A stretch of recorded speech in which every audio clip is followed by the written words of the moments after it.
దేశకాల పాత్రములు. జంఘాల శాస్త్రి ఎట్లు పలికెను. నాయనలారా, ఈ దినమున ఒక పండితుడు సాక్షిని చూచుటకు వచ్చినాడు. సాక్షి ఈ గ్రామమునందున్నాడని నమ్మి ఆయన ఇటకు వచ్చియుండెను. ఆయన యొద్దకు పోయి సాక్షి సంఘమునకు ఒక ఉపన్యాసమిమ్మని అతనిని ప్రార్థించితిని. అందులకాతడు అంగీకరించెను. ఆయన అదిగో ఇక్కడికి వచ్చుచునేయున్నారు, మీరు లేచి ఆయనకు స్వాగతమిండు. అందరూ అట్లు చేయుదురు. అయ్యా, మీరు ఉపన్యాసం ఆరంభింపవచ్చును. నాయనలారా, మనుజుని దేహతత్వము మనస్తత్వము కూడా దేశకాల పాత్రముల బట్టి యుండునని పెద్దలు చెప్పిన మాట అసత్యము కాదు. ఏ దేశమున ఏ కాలమున ఏ పాత్రములందు మనుజుడు ఉదయించునో ఆ దేశమును బట్టి ఆ కాలమును బట్టి ఆ పాత్రముల బట్టి అతని దేహ మనస్తత్వములుండునని మనవారు అభిప్రాయపడుచున్నారు. ఉష్ణ ప్రదేశములందు పుట్టువారు సన్నిహిత సూర్యతేజముచే కాలవర్ణమున నుందురు. సామాన్యోష్ణ ప్రదేశముల పుట్టినవారు సర్వసాధారణముగా పచ్చని రంగు కలవారై ఉన్నారు. శీతాతి శీత ప్రదేశమున జన్మించిన వారు మంచుగడ్డవలే తెల్లగా నుందురు. అత్యుష్ణ ప్రదేశములందు పుట్టిన వారి దేహములు కొలది కాలములో ఎదిగి స్వల్పకాలమే బలిష్టములయ్యుండి త్వరలో క్షీణించి నాశనమొందును. ఈ ప్రదేశములందలి పురుషులు దాదాపుగా 15 సంవత్సరములకే బాగుగా ఎదిగి 25 వరకు పూర్ణ బలాన్వితులయ్యుండి అంతటి నుండియే ఉత్తర వయస్సులో పడి క్రమముగా క్షీణించి 40 లోపలనే నాశనమొందుదురు. నిజముగా ఆర్యావర్త సాముదాయిక ఆయుర్మితి 30 కంటే ఎక్కువయే లేదని నేననుకుందును. 16 ఏండ్లకే భార్యతో కలిసి 17వ ఏటికే వానపాము వంటి బిడ్డకు తండ్రి అయి వాడు తొట్టెలో పాలు లేక తాను పక్కమీద ఓపిక లేక ఏడ్చునవస్థలోకి దిగిపోవును. మగవాని బ్రతుకే ఇట్లుండ ఇక ఆడుదాని బ్రతుకు ఎంత చింతాకరమో యోజింపుడు. 10 ఏండ్లకు సమర్థ స్నానమునాడే పునఃసంధానము. గర్భవేదన పడలేక పరమపదింపకుండు నెడల 11వ ఏట తొండపిల్లయంత బిడ్డకు పిండి బొమ్మ వంటి తల్లి. రామ రామ రామ, ఇది దురవస్థాగ్రగణ్యము. తాను గన్న పిల్లవంటి కొయ్యబొమ్మలతో తాను ఆడుకొనవలసిన వయస్సులో ఇంత పూచీతో చేరిన ఈ శిశుపాలన కృత్య మహాభారము పర్వతము వలె పైన పడినప్పుడు ఆమె బ్రతుకు ఎంత మహా కష్టభూయిష్టమో చెప్పవలేనా? తల్లియే పిల్ల అయినప్పుడు ఆమె పిల్ల ఎంత పిల్లయో. సూతికాది రోగములకై మందులు తిని పిల్ల రోగములకై చప్పిడి పద్యములు చేసి పిల్ల ఏడుపు చేత రాత్రులు నిద్రలేక పథ్యభోజన మగుటిచే పగటి నిద్రలేక అన్ని దారులు బిగించిన కొట్టుగదిలో రేయింబవళ్ళు వెలుగుచున్న గంట వంటి దీపము వలన కలిగిన దుర్గంధము చేత వాము వెల్లుల్లి పొట్టుల ధూపపు గొట్రుచేత మింగిన ఇంగువ మాత్రల తెకతెక చేత ఊపిరి సలుపకుండా మంత్రసాని బిగించిన ఏనుగు మెలత నడుము కట్టు వలన కలిగిన ఆయాసము చేత పిల్లవాని వేడిమి కొరకు నులకమంచము కింద పెట్టిన ఊకకుంపటి పొగవలన కలిగిన యుక్కిరి బిక్కిరి చేత పీల్చిన దుష్టవాయువునే మరలా పీల్చుట వలన కలిగిన రక్తమాలిన్యము చేత సమస్త బాధలు పడి పడి తన తల్లి కడుపు చలువయున్న ఎడల తానే సూతికా గృహము నుండి ఈవలికి వచ్చును. తన బిడ్డ నిర్భాగ్యురాలే అగునెడల సూతికా గృహము నుండి ఆవలికి తీసుకుని పోబడును. హరిహరి, ఈ బాధ ఎంతయైనా మన దేశముననున్నది. దేహ వికసమును గూర్చి ఇక చాలును. మన వారి బుద్ధులు బహుశీఘ్రముగా వికసించుచున్నవి. కొలది కాలమే పరిమళించి త్వరలోనే వాడిపోవుచున్నవి. బుద్ధి జాతి అత్యుత్కృష్టమనుటకు ఏమాత్రమూ సందేహము లేదు. కాని యతి శీఘ్ర వికసనము, అతిశీఘ్ర వృద్ధి, అతిశీఘ్ర నాశనము కలది. ఇంద్రధనుస్సు వలె అది ఎన్ని వన్నెలు చిన్నెలు కలది అయినా అగును. కాని దానివలనే అల్పకాల పరిమితి కలది. సమస్త శక్తి నిక్షేపమైన సూర్యుడు అత్యంత సన్నిహితుడగుటచే వీరి బుద్ధులందు తీవ్రత, చండత, నైశిత్యము, ధాటి విశేషముగా నుండును. ఈ బుద్ధులందు వింతయైన విద్యుల్లతలు ప్రకాశించుచుండును. ఎంతసేపు పరుగు, ఎంతసేపు దుముకు, ఎంతసేపు సమస్తావకాశ వ్యాపన శక్తి వీరియందు నిరాఘాటముగా నిశ్శంకముగా నున్నవి. ఉష్ణప్రదేశములందున్న నీగ్రోలకట్లున్నదా అని సభలో కేక. నాయనలారా, చెప్పుచున్నాను, ఒక్క దేశము బట్టియే బుద్ధి ఘనాఘనతలుండవు, ఒక్క కాలమును బట్టియే ఉండవు, ఒక్క పాత్రమును బట్టియే ఉండవు. దేశకాల పాత్ర సన్నిపాతమును బట్టి అవి ఉండును. ఈ మూటిని గూర్చియు ఒక్కసారియే చెప్పుటకు అసాధ్యమగుటచే క్రమమును బట్టి ఇప్పుడు దేశమును గూర్చి చెప్పుచున్నాను. మీరడిగిన ప్రశ్న సరి అయినదే. నీగ్రోలు ఆర్యులు కూడా ఉష్ణదేశమందే యుండినను వారి వారి బుద్ధులకు అంత వ్యత్యాసమేళయుండవలెనని అడిగినారు. దేశస్థితియే సమానముగాని పాత్ర స్వభావము సమానము కాదు. అందువలన ఈ వ్యత్యాసము కలిగినది. పాత్ర స్వభావమనగానేమి? ఆర్యావర్తనముననున్న పాత్రాధిక్యమేమి, ఆఫ్రికాలోనున్న పాత్రహీనత ఏమి? మొదట తల్లిదండ్రుల దేహ మనస్వభావమే పాత్రము. ఆర్యులు హిందూ దేశమును ప్రవేశించినప్పటికే కొంత నాగరికత కలవారు. ఆర్యావర్తమును ప్రవేశించిన పిమ్మట శీఘ్రకాలములో వారి నాగరికత పరిపూర్ణావస్థకు వచ్చినది. దేవతా ప్రార్థనలందేమి, శత్రు విజయ కార్యములందేమి, వాణిజ్య కృత్యములందేమి, కృషి వ్యాపారములందేమి, పారిశ్రామిక తంత్రములందేమి, యంత్రాది నిర్మాణములందేమి వారు మహోన్నత దశకు రాగలిగిరి. మొదటి పాత్రము మాతాపితృతత్వ విశేషమని చెప్పితిని. ఆ పాత్రమునకు సాహాయ్యపడిన ఇతర పాత్ర సన్నివేశమేమనగా, రత్నగర్భ అని సార్థకనామమును ధరించుటకు ఏ కారణము వలన సర్వవిధముల ఆర్యావర్త భూమి సమర్హమయ్యున్నదో ఆ కారణ సమూహమే ఇతర పాత్ర సన్నివేశము. నేల అత్యంతము ఫలవంతమైనది. బంగారము పండదగిన పార్థివ తత్వము ప్రపంచమున మరియొకటి ఏది? ఈ వైపున పంచోపనదులతో కైలాసము వెనక నుండి కచ్చిపై వరకు సింధునది. అది దాటి రవంత కుడిప్రక్కకు రాగనే అభవజటాజూటోద్భవయై అనేక ఉపనదులతో అమృతాధిక మాధుర్య ధురీణాంబు ప్రవాహముతో అనేక శతయోజన పర్యంతావనీ స్థల ఫలీకరణ పాటవ ప్రాబల్యముతో అనేక జన్మార్జితాఘ వినాశన మాహాత్మ్యముతో ఆర్యావర్తనమునకు ఆ మూల నుండి ఈ మూల వరకు జగజ్జన జేగీయమాన ప్రకాశముతో ప్రవహించు ఆర్యావర్త భాగ్యదేవతయైన గంగాదేవి. మరి రవంత దాటగనే ధవళగిరిపైన ఎవరెస్టుపైన ఆపైనున్న శిఖరములపైన ఏ మూలను ఉద్భవించి వాయువేగముతో ప్రాగ్దిశగా ప్రవహించి అస్సామునొద్ద మోచేతివాటముగా మరలి దక్షిణముగా ప్రవహించు బ్రహ్మపుత్ర. ఇది కాక నర్మదా, మహాగౌతమి, తుంగభద్ర, కావేరీ మొదలగు మహానదులు తమ శీతలత్వముచే, తమ సరళత్వముచే, తమ మాధుర్యముచే, తమ పవిత్రతచే, తమ ప్రవాహ శక్తిచే ఆర్యావర్త జనసంఘ బుద్ధితత్వమునకు శీతలత్వము, సారళ్యము, మాధుర్యము, పవిత్రత దాటి ఒసగుటకు చాలియున్నవని చెప్పుట అతిశయోక్తి కాదే. ప్రపంచ పర్వతములలో ప్రథమ గణనీయమగు ప్రాళేయాచలము భారతదేశ మాతృదేవతకు హీరకిరీటమై ప్రకాశించుచుండ, వింధ్యాద్రి వజ్రాల మొలనూలయ్యుండ, సింహళద్వీపము పాదపీఠమయ్యుండ, సమస్త ప్రకృతి వైచిత్రీ సన్నివేశ ప్రథమ నిదానమైన భరతవర్షమునందు కవులకు, గాయకులకు, భక్తులకు, జ్ఞానులకు, కార్మికులకు, చిత్రలేఖకులకు ఏమాత్రమైన లోపమున్నదా? నాయనలారా, ఇట్టి పాత్ర సన్నివేశము ఆఫ్రికాలోనున్నదా? ఆఫ్రికాలోనే అన్న మాట ఏమి, మరి ఎచ్చటనైనా ఉన్నదా? 13 లక్షల చదరపు మైళ్లు కలిగిన ఆర్యావర్తములో మైలునకు 3 దేవాలయములున్నవే. ఎన్ని మహాగోపురములు, ఎన్ని అద్భుత ధ్వజస్తంభములు, ఎంత శిల్పనైపుణ్యమో! ఆహాహా!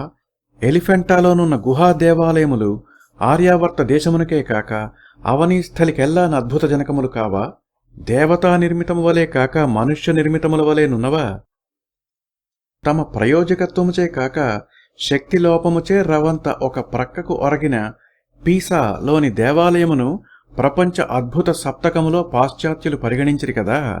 అంతకంటే ఆశ్చర్యజనకములకు మన దేవాలయముల సంగతి వారేల చెప్పలేదో.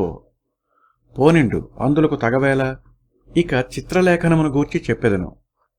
ఈ విద్య బహు మృదులమైన దగుటచే, దేహ సౌష్ఠవముచే, చిత్త సౌష్ఠవముచే శరీర కుసుమ కోమల తరలైన పూవుబోడుల అధీనమొనర్పబడినది. పుష్పములోని కేసరములకైనా రవంత కఠినత కలదుగాని ఆర్యావర్త సుందరీమణుల, అందులో మహారాజ కాంతల అంగుళ్యగ్రములందు ఆమాత్రమైనా కర్కశత లేదే. ఒంటె కుచ్చునైనా ఉపయోగింపక వ్రేళ్ల కొనలతోనే రంగులు పూసి వారు చేసిన వింత సృష్టిలోని వింత వింత వ్యక్తులు ఆర్యావర్త విజగీషులకు విదేశీయులు పాడు చేసిన కోటలలోని అంతఃపుర భాగములందలి కుడ్యములందు ఇంకా గోడమీది నుంచి దుముకబోవుచున్నట్టు, నోరు తెరిచి మాటలాడబోవుచున్నట్టు, కులకాంతల అంతఃపురములోనికి ఏలవచ్చితివి పో, ఆవలికి పొమ్మని చేయి యూపునట్లు, వెచ్చని యూరుపు పైకి పరపునట్లు ఉన్నవే. పోయి కన్నులు కృతార్థములగునట్లు చూడుడు, హృదయము తాండవించినట్లు చూడుడు. చిత్రలేఖన విద్యయు సంగీతము స్వభావసిద్ధముగా స్త్రీల సొమ్ము. గాన విద్యను గూర్చి రవంత చెప్పెదను. రాగప్రస్తారమును గూర్చియు తాళప్రస్తారమును గూర్చియు మన దేశముననున్న అనుపమానమైన అగాధమైన అత్యంత విపులమైన అద్భుతావహమైన శాస్త్రము మరి ఏ దేశముననున్నది? గానశాస్త్ర జ్ఞానము పరమావధిని భరతదేశమునందే పొందినది. స్వరూప సౌందర్యముచేనేమి, స్వరసౌష్ఠవ సౌభాగ్యముచేనేమి, అది ఇది అననేల సర్వవిధములచే సంపూర్ణమైన గానకళా యంత్రమగు వీణ ఏ దేశమున ఉద్భవించినదో ఆ దేశమున శారదాదేవి అప్సరకాంతల వెనుకపాటల నడుమ, దేవతల పుష్పవృష్టుల నడుమ, తుంబురు నారదుల సాధు సాధ్వితి ప్రశంసాలాపపూర్వక శిరఃకంపముల నడుమ వడలు తెలియని మహానందముతో తాండవించుననుటకు ఏమైనా సందేహమా? మహీమండలిలోనున్న మంగళవాద్యములలో మహత్తరమైనదేది? మధ్యలను మించినది మరేదియూ కానబడదే. కవితను గూర్చి కాసంత చెప్పెదను.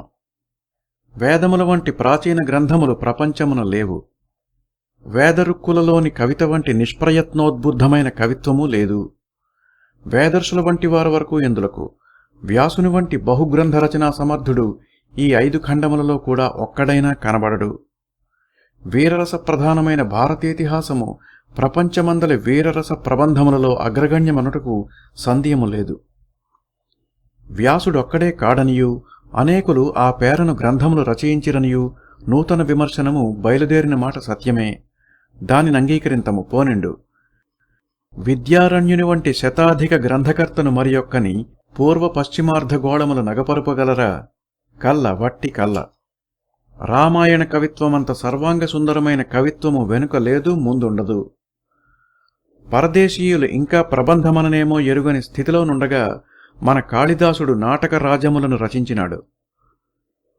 ఉష్ణదేశమునందున్న వారి భావనాశక్తి ఒక్క ఎగురులో స్వర్గమునకెగిరి, ఒక్క జటకాలో 14 భువనములు తిరిగి, ఒక్క యూపులో అలోకంబగు పెంజీకటి కవ్వల నెవ్వండేకాకృతి వెలుగును అతనిని సేవింపగల మహావ్యాపన శక్తి కలదయ్యుండును. ఉష్ణప్రదేశమగుటచేత మన వారికి శృంగార రసమందు అధిక ఆదరముండును. ఆ శృంగార రసమే భగవంతునిపై పరపిన భక్తి యగును. మన ఆర్యావర్త దేశమున ఒక్క గ్రామముననున్న దైవభక్తులు పరఖండములలో ఒక్క దేశమందైనా లేరు. ఆసేతు హిమాచల పర్యంతము మతమందు ఆసక్తి లేనివాడు లేడు. కట్టులో మతము, జుట్టులో మతము, బొట్టులో మతము, మాటలో మతము, పాటలో మతము, బ్రతుకులో మతము, చావులో మతము, చచ్చిన తరువాత కూడా మతము. ప్రాక్తన కర్మమే మనలను ఆడించుచున్నదనియు, మన కష్టసుఖములు మన పూర్వకర్మ ఫలములేయనియు, పడమోల్గకుండా తెగనీల్గకుండా వానిని అనుభవింపవలయుననియు, ప్రారబ్ధమునకు అనుభవమునగాని క్షయము లేదనియు భారతదేశమున పరమహంస మొదలుకొని బానిస వరకు పరిపూర్ణ విశ్వాసమున్నది. ఏది అమెరికా దేశమున ఒక గొప్ప వర్తకుని ప్రారబ్ధమననేమో అడుగుము. భగవత్తత్వము సగుణమా నిర్గుణమా అని అడుగుము. ఆ సామానేదో మేమెప్పుడూ తెప్పించి ఉండలేదని అతడు చెప్పవచ్చును. అమ్మా, నీ పిల్లవాడు ఇంత రోగభూయిష్ఠుడై ఉన్నాడేలా అని మన యూరిలోని ముష్టిదాని అడుగుము. ఏమని చెప్పును? నాయనా, పూర్వమందు ఎవనికో క్రుళ్ళుకాయ దానమిచ్చిన హేతువుచే ఇప్పుడిది నాకు సిద్ధించినదని చెప్పును. మతమే మన మూలుగులోని మూలుగై ఉన్నది. అలౌకిక భావనాశక్తి వ్యాపన ఫలమైన మతము మనకు ప్రప్రధానమైనప్పుడు, మన ముక్కులకు ఊపిరి అయినప్పుడు, మన కంటికి తేజమైనప్పుడు మన జాతి ఎంత భావనాశక్తియుక్తమైనదో వేర చెప్పవలయునా? ఈ భావనాశక్తి అంతయు సవితృ సన్నిహితత్వముననే వచ్చినది. శీతల ప్రదేశములందు ఉద్భవించినవారు సూర్యకాంతి దూరులగుటచే నల్లగా నుండక శ్వేత రక్తవర్ణములు కలవారై యుందురు. వీరు బలిష్ఠ శరీరులై యుందురు, దీర్ఘాయుష్మంతులై యుందురు. వీరి శరీరము ఆలస్యముగా వికసించును. విశేషకాలము పూర్ణశక్తి సమన్వితమై యుండును.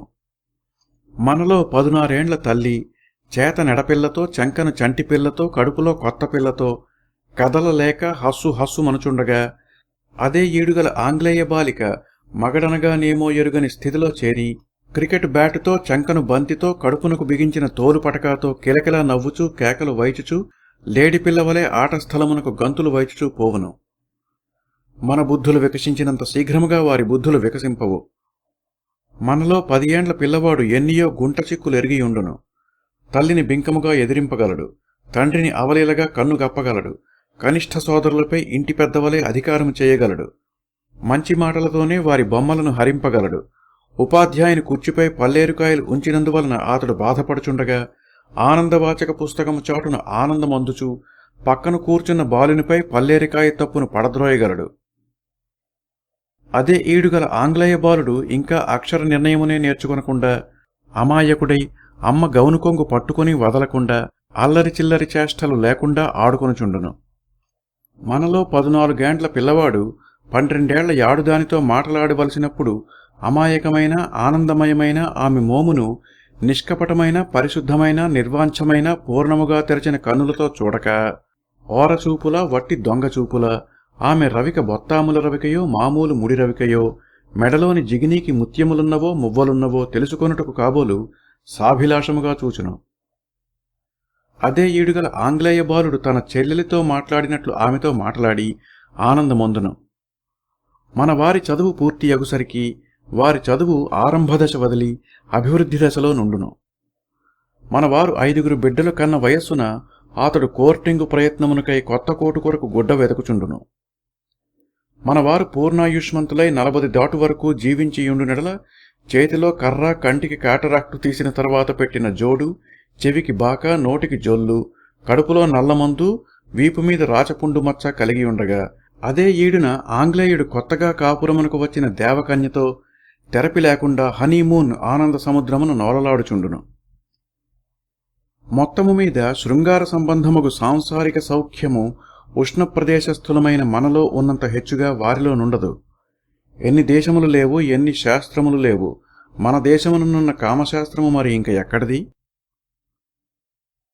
ఇక బుద్ధిని గూర్చి రవంత యోజింతము. వారి బుద్ధి విశేష ద్రఢిమ కలది, సూక్ష్మమైనది కాదు, స్థూలమైనది.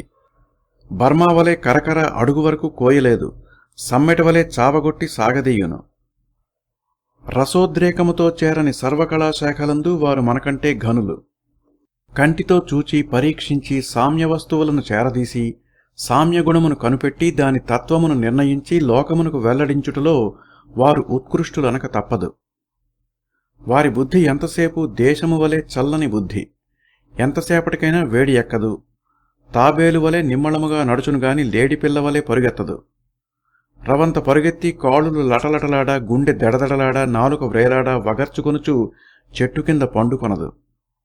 ఆ మందగమనము తోడనే కష్టములకు జంకక, అభ్యంతరములకు లొంగక, ఆయాసమునకు లోనుగాక అంత్యశ్వాసము వరకు పోవును. రస విజృంభణము వారి సొమ్ము కాదు, అది మనది. వారు శారీర శాస్త్రములో, శాఖాశాస్త్రములో, జంతుశాస్త్రములో, ప్రకృతి శాస్త్రములో, యంత్ర నిర్మాణ శాస్త్రములో, వర్తక శాస్త్రములో, వంట శాస్త్రములో, రాజకీయ శాస్త్రములో, వస్తువులు, అంకెలు, గీతలు గల అన్నిటిలో వారు మహాధీశాలులు అనక తప్పదు. కేవల భావనాశక్తిపై ఆధారపడిన సమస్త కళలలో ఉష్ణప్రదేశస్థులకు ఆధిక్యమీయక తప్పదు. గొప్ప గొప్ప కళాభిజ్ఞులు వారిలో అనేకులు లేరా అని అందురేమో. మనలో కంటే ఎక్కువ లేరు. ఉన్నవారైనను కళలలో గట్టివారు ఏలయైరో కాలమును గూర్చి చెప్పినప్పుడు చెప్పుదును. బుద్ధి నిశ్చలత్వములో శీతల ప్రదేశస్థులకు విజయపత్రమీయక తప్పదు. ఇమాజినేషన్ అనగా భావనాశక్తిలో, ఎమోషన్ అనగా రసమయత్వములో మనము అధికులమనుట నిస్సంశయము. ఇంటలెక్ట్ అనగా బుద్ధిలో, విల్ అనగా ధీశక్తిలో వారు ఘనులనుట అంతకంటే నిస్సంశయము. వారు కష్టములకు ఓర్వగలవారు, మనకా శక్తి కొంత తక్కువ. వారి హృదయముల దయారసము తక్కువ, మనకున్న భండారమే అది. వారి నిశ్చితము ఉక్కు కంటే వజ్రము కంటే గట్టిది, మనది వెన్నపూస కంటే మెత్తనిది. వారికి వారమునకు ఒక్క దినము గుడికి పోవునడల కొల్ల. మనకు నిత్యదేవతార్చనమైన పిమ్మటనే గాని ప్రాణాహుతులు లేవు. మతమనున్నది వారికున్న అన్ని వ్యాసంగములలో ఒక సామాన్య ప్రాధాన్యము కలది. మనకు మతమే సర్వస్వము. దేశమును గూర్చి ఇక చాలింతును. దేశకాల పాత్రములని చెప్పియుంటిని కదా, ఇక కాలమును గూర్చి చెప్పెదను. దేహతత్వము మనస్తత్వము దేశమునకు ఎట్లు అధీనములై ఉండక తప్పదో అట్లే అవి కాలమునకు అధీనములై ఉండక తప్పదు. స్ప్రింగ్, సమ్మర్, ఆటమ్, వింటర్ అని శీతోష్ణాది స్థితులను బట్టి సంవత్సరమును 4 భాగములుగా పాశ్చాత్యులు అనర్చిరి. మనవారు 6 ఋతువులుగా విభాగించిరి. 3 మాసములకు ఒక్క పాశ్చాత్య ఋతువు, 2 మాసములకు ఒక్క మన ఋతువు. స్థూలముగా సంవత్సరమును వేసవికాలమని, వర్షకాలమని, శీతకాలమని సామాన్యులు విభజించుచున్నారు. ఫాల్గుణము, చైత్రము, వైశాఖము, జ్యేష్ఠము కలిసి వేసవి అనియు, ఆషాఢము, శ్రావణము, భాద్రపదము, ఆశ్వయుజము కలిసి వర్షకాలమనియు, కార్తీకము, మార్గశీర్షము, పుష్యము, మాఘము కలిసి శీతకాలమనియు స్థూల వ్యవహారము సామాన్య మనుష్యులలోనున్నది. విశేష వ్యత్యాసము లేని హేతువుచేత మనము ఈ విభాగత్రయమునే విద్యమాన విచారమున నవలంబింపవచ్చును. విశేష దోషము లేదు. ఈ లెక్క ప్రకారము వేసవికాలములో పుట్టినవారు మంచి ఛాయగలవారై, తీవ్ర స్వభావము కలవారై, దీర్ఘదేహులై, కల్పనాశక్తి కలవారై, కళాభిజ్ఞులై, సూక్ష్మగ్రాహులై, చంచల స్వభావము కలవారై, సత్యమందు కించిత్ వైరాగ్యము కలవారై, యుద్రేకము వచ్చినప్పుడు భక్తిరసమగ్నులై, ఆ తీవ్రత అడిగినప్పుడు గ్రామ్య సుఖసక్తులై, కోపనులై, పశ్చాత్తాపయుక్తులై యుందురు. పుట్టిన కాలమే నరుని స్వభావమును శాశ్వతముగా స్థిరపరచుటకు చాలియున్నదని తెలుసుకొనదగినది. ఆ కాలము ఎంత వివరముగా తెలియునో నరుని స్వభావము అంత విస్పష్టముగా తెలియును. ప్రతి వస్తువునందు కూడా పృథ్వీతత్వము విశేషముగా నున్నది. అట్లే నరునిలో కూడా నున్నదని వేర చెప్పనక్కర్లేదు. పృథ్వీ, యాపస్సు, తేజము, వాయువు, ఆకాశము అని పంచభూతములు. వేసవికాలమందు ప్రబలమైన భూతము తేజస్సు, వర్షకాలమునందు వాయువు, శీతకాలమునందు ఆపస్సు అనగా నీరు. ఇదిగాక పిత్తము, వాతము, శ్లేష్మము అను 3 ప్రధాన విధములకు నాడులు. వేసవికాలమున పైత్యము, వర్షకాలమున వాతము, శీతకాలమున శ్లేష్మము ప్రధానములుగా నుండును. వేసవికాలమున పుట్టినవానికి శరీరమునందు, మనస్సునందు తేజము అధికముగా నుండుటయే కాక దేహతత్వమునందు పైత్యము అధికముగా నుండును. వాతశ్లేష్మములు సామాన్యముగా నుండును. ఇట్టివానికి మేహజాతి జ్వరము, పైత్యాధిక్యమును కలిగిన యశక్తి, స్ఫోటకము, స్ఖలన దోషము, రక్తక్షయము, మూత్రమున శుద్ధకట్టు, తలత్రిప్పు, అపస్మారము, నేత్రరోగము, ఎక్కిలి, మతిభ్రమము, దడ మొదలగు హృద్రోగములు సంభవించును. ఇంతవరకు చాలును.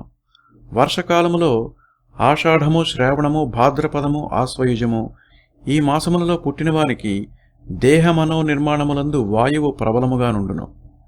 వేసవికాలమున పుట్టినవానికి పైత్యనాడి ఎట్లు ప్రబలముగా నుండునో, వర్షకాలమున పుట్టినవానికి వాతనాడి అట్లు ప్రబలముగా నుండును. ఇతడు సర్వసాధారణముగా చామనఛాయ కలిగి ఉండును. పొడుగువాడు కాడు, పొట్టివాడు కాడు.